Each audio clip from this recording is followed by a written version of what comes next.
Olivier Cagnac, bonjour. Vous êtes DRH d'Exterion Média. Est-ce que vous pourriez, dans un premier temps, vous décrire et décrire votre rôle au sein d'Exterion Média en quelques mots? Alors, je suis effectivement le DRH d'Exterion Média depuis 3 ans et demi maintenant. Exterion Média, qui est une société plus connue sous son nom historique de Giraudy. Donc, notre métier, effectivement, c'est de faire de la communication extérieure. C'est une entreprise que j'ai rejoint après avoir passé 27 ans dans d'autres environnements, puisque j'avais fait une première partie de ma carrière professionnelle dans le groupe Bouygues, dans les filiales construction, et la deuxième partie de ma carrière dans des activités du groupe Valeo, donc chez un équipementier automobile, dans des environnements totalement différents en apparence, et exclusivement toute cette expérience dans le secteur des ressources humaines. Alors, DRH d'Exterion Média, les enjeux. Enjeu complexe, mais c'est ça qui est intéressant, c'est pour ça que je suis venu. C'est une société qui effectivement pendant longtemps a été jusqu'au fin des années 2000 quasiment a été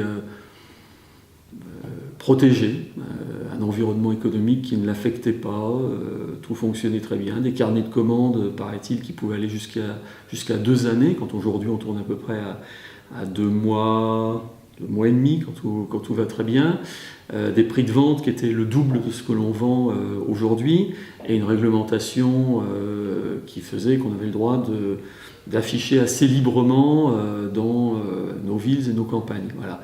L'environnement a beaucoup changé, c'est pas non plus il y a un phénomène d'abord, il faut le dire, qui n'est pas un phénomène conjoncturel, c'est vraiment un phénomène structurel.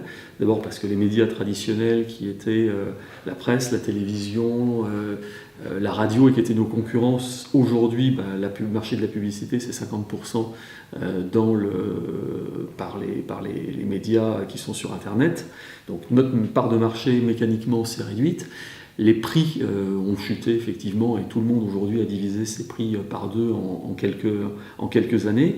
Et puis on a également une spécificité pour nous, c'est qu'il y a une réglementation extrêmement complexe, extrêmement contraignante qui se met en place je dirais presque chaque jour de manière de plus en plus contraignante et qui fait que certainement sous la conduite aussi de lobbies dont les intérêts sont parfois économiques avant d'être des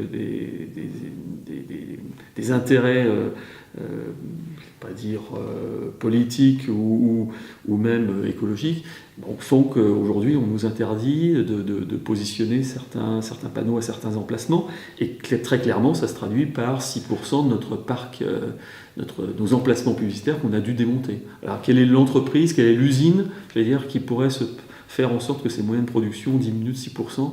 Voilà, c'est ça tout ce qui fait la complexité du sujet, ce qui fait aussi tout l'intérêt, parce que ça nous oblige à aller vers d'autres types de médias. Aujourd'hui, on vend du display, aujourd'hui, on fait du print, aujourd'hui, on fait quasiment 10% de notre chiffre d'affaires sur des produits qu'on ne commercialisait même pas il y a 3 ans. Il faut aller vers des discours beaucoup plus adaptés, il faut pouvoir vendre des produits qui soient des produits de niche très spécifiques qui correspondent énormément à une nouvelle demande, enfin qui correspondent parfaitement à une nouvelle demande. Et c'est ça qui fait qu'on s'en sortira, ou que dans quelques années on aura disparu. Mais cette entreprise, effectivement, elle est engagée depuis 3 ans et demi dans différents chantiers de transformation. Le premier chantier qu'on a réalisé, ça a été de se concentrer sur nos 2 métiers, c'est-à-dire être capable de maîtriser des emplacements publicitaires. Deuxième chose, d'être capable de les commercialiser auprès de différents clients. Et tout le métier d'origine, qui était le métier j'installe des panneaux, j'installe des affiches sur les panneaux, je fais de la maintenance de tout ça a été externalisé, ça c'était notre premier chantier. Gros chantier après de transformation de l'entreprise dans son organisation, mise en place d'organisation fonctionnelle qui n'existait pas du tout. repositionner le management je dirais dans un vrai rôle d'animation, avoir des collaborateurs qui effectivement soient considérés, engagés, à qui on donne la priorité dans des évolutions internes, dans des métiers qui se développent, dans des compétences nouvelles, donc création de filières, priorité à l'embauche interne quand on a des postes disponibles, enfin, beaucoup de schémas de ce type-là. Et puis on démarre dans quelques semaines un nouveau chantier de vraie transformation digitale, mais qui va encore une fois révolutionner l'entreprise, qui doit encore plus se tourner vers ses clients, c'est très clair, et puis avec des collaborateurs qui effectivement vont être très très sollicités pour effectivement faire que cette entreprise soit demain capable effectivement d'aller faire je dirais au moins le double de son chiffre d'affaires actuel sur des produits nouveaux, et puis très certainement d'avoir de la croissance malgré un marché qui paraît comme ça en apparence compliqué. Alors, réglementation, accélération, on est typiquement dans des métaphores automobilistiques. Est-ce qu'on peut considérer que vous, Olivier, vous êtes un DRH qui roule pour ses salariés ? Alors, je ne suis pas fanatique des voitures, bien qu'ayant travaillé dans l'automobile pendant des années. Si on continue dans la métaphore automobile, je dirais que je suis quelqu'un d'hybride, je roule hybride, je roule pour l'entreprise et je roule non pas pour les salariés, parce que c'est un mot que je n'aime pas beaucoup, et je roule pour ses collaborateurs. Mais les deux sont indissociables.